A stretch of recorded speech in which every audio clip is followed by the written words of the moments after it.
بسم الله الرحمن الرحیم. یو ملګری د یو مسلې ته پوښتنه کړې چې د مانځنه بعد بعض خلک چې کله د مانځنه فارغ شي او روانيږي نو یو سجده ولګي. مسله دا ده موږ او تاسو د شریعت مطهره د حکم پابند یو او موږ ته دا حکم دی د الله تبارک وتعالى طرفنا ما آتاکم الرسول فخذوه وما نهاکم عنه فانتهوا. پیغمبر علیه الصلاۃ والسلام تاسو د کم شي درکې هغه واخلي او کم سیزنه منی کین او غنه منی شي. لہذا دین اسلام دا د اتباع د نبی علیہ الصلوۃ والسلام نوم دی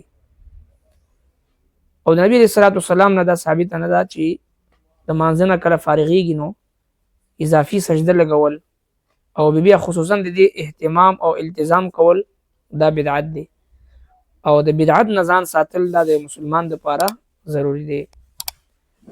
مونږ او تاسو ته د سنت د اتباع حکم دی. د بدعاتونه د رسوماتونه د خرافاتونه د ځان ساتلو حکم دی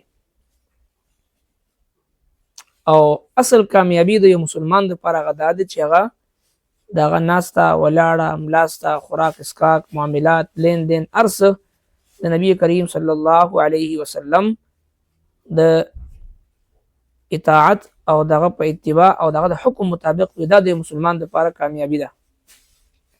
الله تبارک وتعالى د متاسف عمل توفیق راکړي.